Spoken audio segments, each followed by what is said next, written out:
Halo sahabat mekanikal, kembali lagi di channel saya Moriskeru.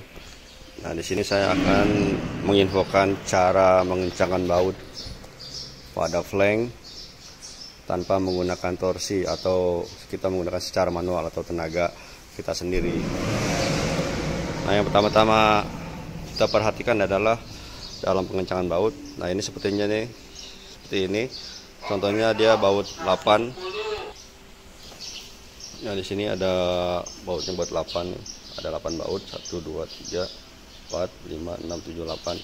Nah, ini untuk pengencangannya secara agar pengencangan itu benar-benar bagus dan rata, ini yang utama adalah kita mengencangkan 4 baut.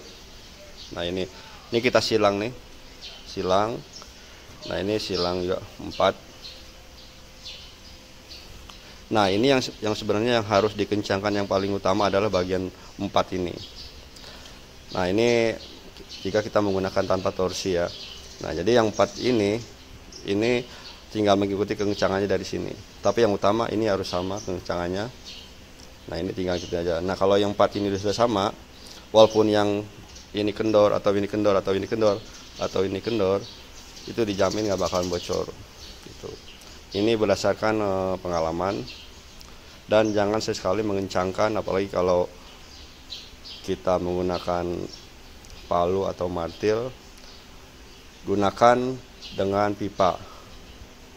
Nah, contohnya misalnya ini dengan kita kasih kunci, lalu untuk mengencangkan gunakan dengan pipa atau alat untuk menggunakan memanjangkan lah kunci agar lebih ringan gitu. Nah, contohnya seperti ini nih. Nah, ini nih. Nah, di sini bisa kita tambahkan pipa, jangan sekali gitu. Karena dengan pipa itu kita bisa merasakan torsi atau tekanan kekuatan dari baut yang kita kencangkan. Tapi kalau dengan dipukul itu akan memberikan tidak ada rasa untuk kekencangan seberapa.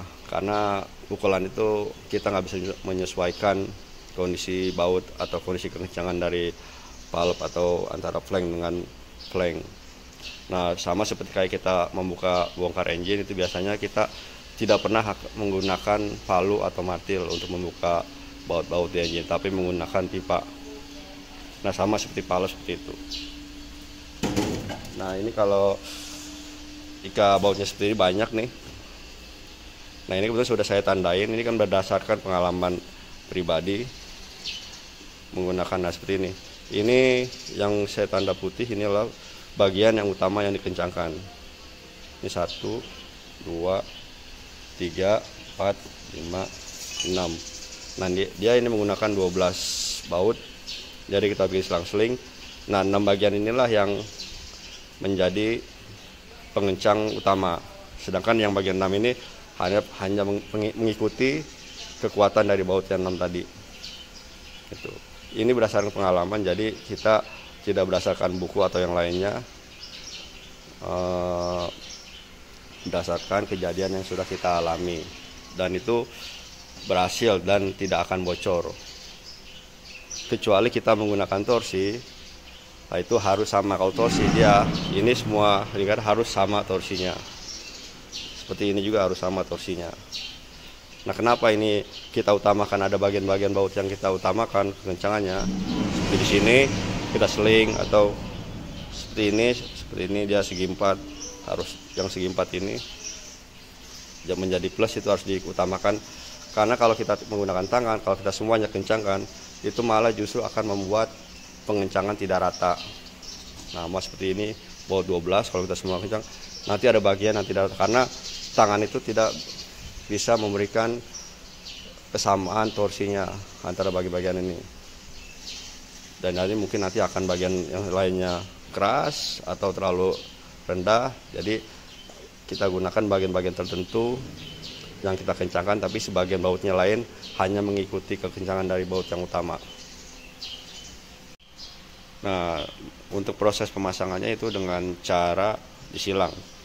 Nah, contohnya seperti baut 8 ini. Nah, ini disilang seperti ini nih. Seperti ini, sama seperti ini juga ada bautnya disilang.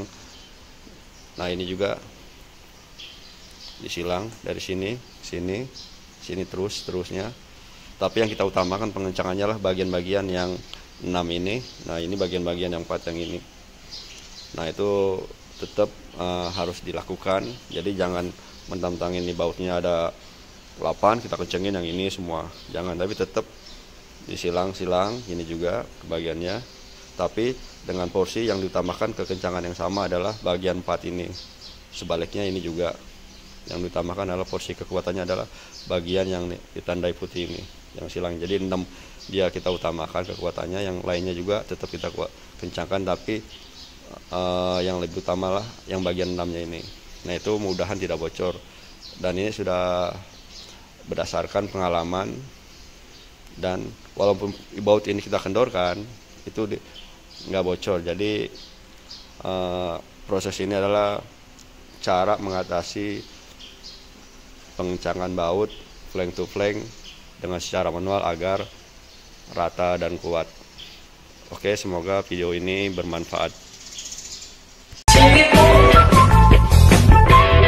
Jangan lupa subscribe.